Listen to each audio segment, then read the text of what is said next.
मैं डॉक्टर रितेश कुमार पुनः एक नए टॉपिक के साथ आज उपस्थित हूं। टॉपिक का टाइटल जजिया कर है। शायद ही कोई ऐसा एग्जाम हो जिसमें जजिया कर से प्रश्न आए और शायद ही कोई ऐसा संडे हो जिसमें जजिया कर से प्रश्न आए। लेकिन सवाल यह उठता है कि जजिया कर है क्या। जब भी किसी टॉपिक को पढ़े तो उसके बेसिक स्ट्रक्चर पे फोकस करने की आवश्यकता होती है। हल्की फुल्की पुस्तक से पढ़ने पे, हल्के फुल्के टीचर से ज्ञान लेने पे परीक्षा में गलत होने की संभावना होती है।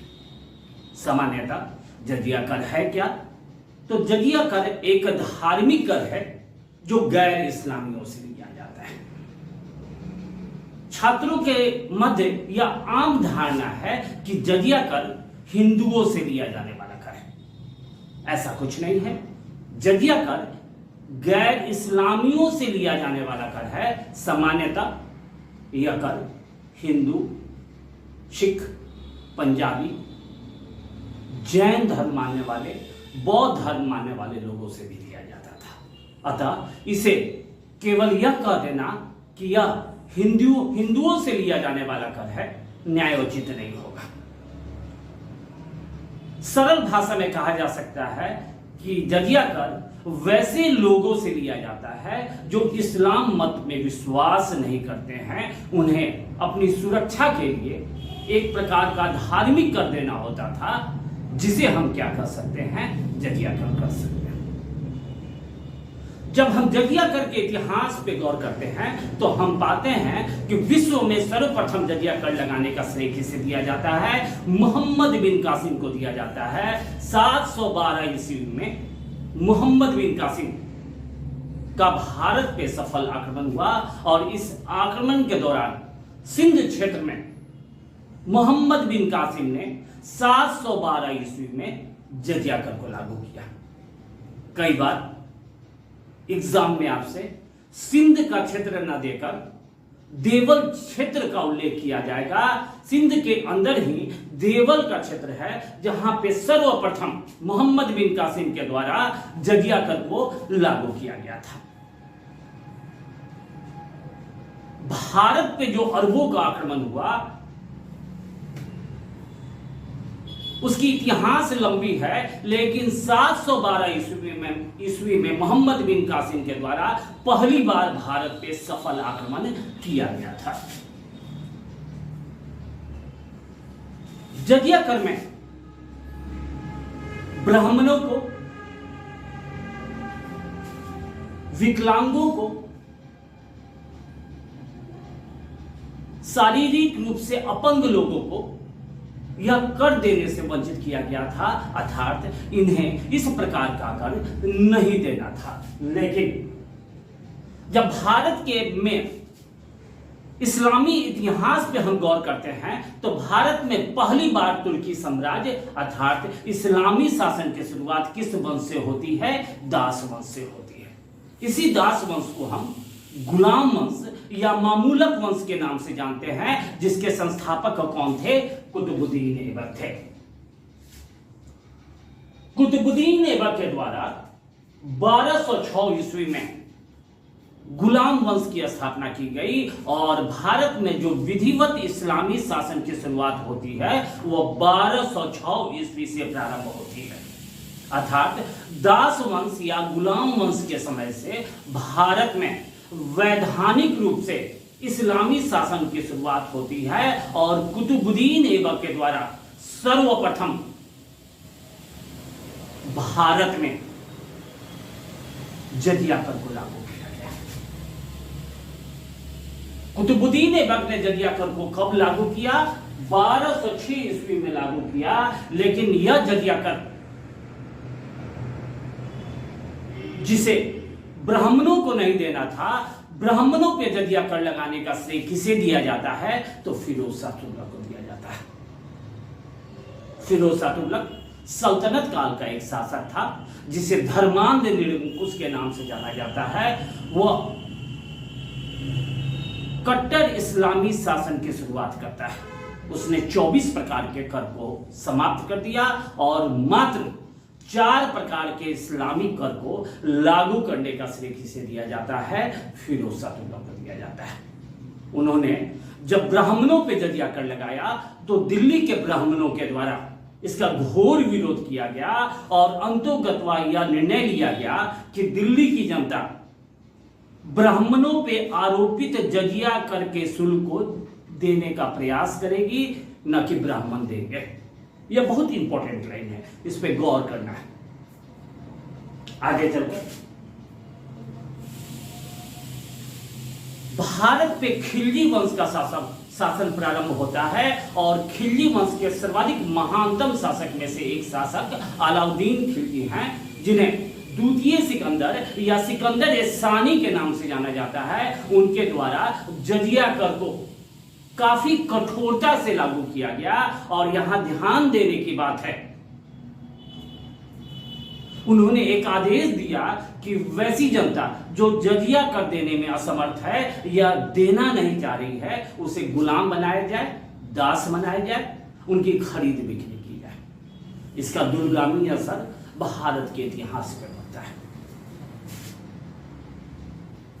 अलाउद्दीन खिलजी के बाद भारत में एक महत्वपूर्ण वंश की स्थापना होती है जिसे हम लोदी वंश के नाम से जानते हैं। लोदी वंश के महानतम शासक सिकंदर लोदी के द्वारा भी जजिया कर को लागू किया गया। परीक्षा की दृष्टि से यह जानना अत्यंत ही महत्वपूर्ण है कि कश्मीर में जजिया कर को लागू करने का श्रेय किसे दिया जाता है? तो सिकंदर शाह को दिया जाता है। यहां ध्यान देने की आवश्यकता है, कश्मीर में जजिया कर को पूर्णतः प्रतिबंध लगाने का श्रेय किसे दिया जाता है? जैन उल आबिदीन को दिया जाता है, जिसे कश्मीर के अकबर के नाम से भी जाना जाता है। वो कश्मीर के अत्यंत ही लोकप्रिय शासक थे और धार्मिक दृष्टि से काफी उदार हुआ करते थे। जब हम आगे परीक्षा की नजर से गौर करते हैं तो हमें ये पाते हैं कि यदि आपसे परीक्षा की दृष्टि से पूछा जाए कि गुजरात में जजिया कर को लगाने का श्रेय किस शासक को दिया जाता है, तो गुजरात में जजिया कर लगाने का श्रेय अहमद शाह को दिया जाता है। किसे दिया जाता है? अहमद शाह को दिया जाता है, जिन्होंने गुजरात में जजिया कर लगाया। इसके द्वारा उन्हें बड़े मात्रा में धन की प्राप्ति हुई। लेकिन शेर शाह के समय, यह परीक्षा की दृष्टि से काफी इंपॉर्टेंट प्रश्न है और परीक्षा के लिए भी इसे जानना अत्यंत ही आवश्यक है कि शेर शाह के समय जजिया कर को किस नाम से जाना जाता था? तो शेर शाह के समय जजिया कर को निगम कर के नाम से जाना जाता था।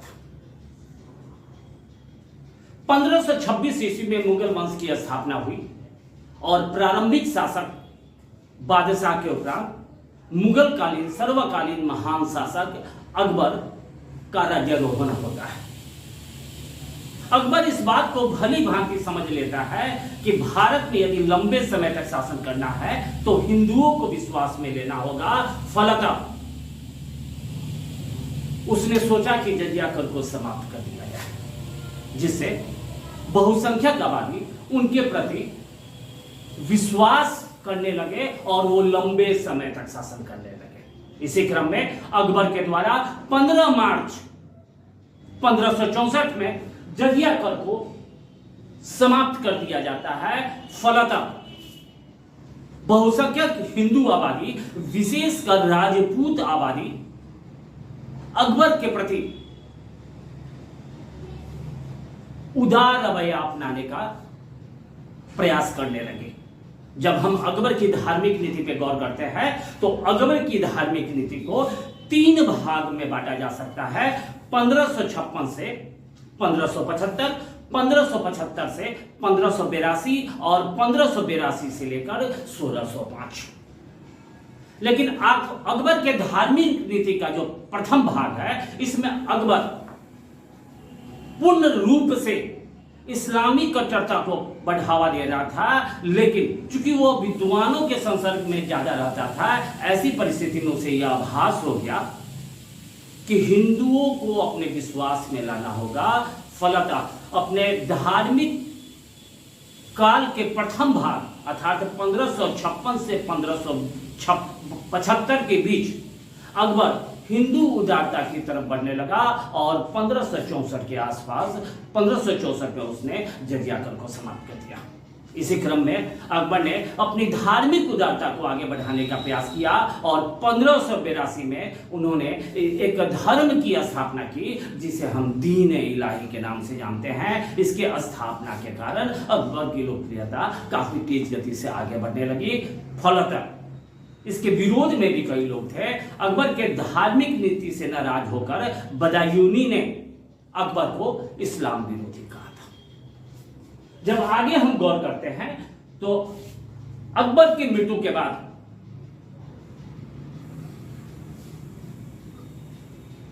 मुगल शासक औरंगजेब, जिसे जिंदा पीर या आलमगीर के नाम से जाना जाता है, उन्होंने पुनः जजिया कर को लागू कर दिया। और इस जजिया कर को उन्होंने कब लागू किया? 1679 में लागू किया। औरंगजेब के द्वारा जजिया कर को पुनः लागू कर देने के कारण हिंदू जनता में उनके प्रति विरोध पनपने लगा और जो मुगल वंश के पतन का एक उत्तरदायी कारण बना। औरंगजेब की मृत्यु के बाद जहांगीर शाह के द्वारा पुनः जजिया कर को 1712 ईस्वी में समाप्त कर दिया जाता है। लेकिन परीक्षा की दृष्टि से यह जानना अत्यंत ही महत्वपूर्ण है कि पूर्ण रूपेण जजिया कर को कब समाप्त किया गया। तो 1720 ईस्वी में मोहम्मद शाह के द्वारा इसे समाप्त कर दिया गया। मोहम्मद शाह ने इस जजिया कर को किसके सलाह पे समाप्त किया था? तो जय सिंह के सलाह पे समाप्त किया था। मोहम्मद शाह को मोहम्मद शाह रंगीला के नाम से भी जाना जाता है।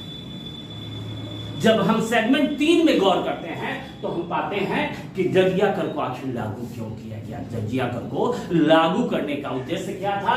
तो जजिया कर को लागू करने के दो उद्देश्य थे। एक धार्मिक कारण था और दूसरा क्या था? आर्थिक कारण था।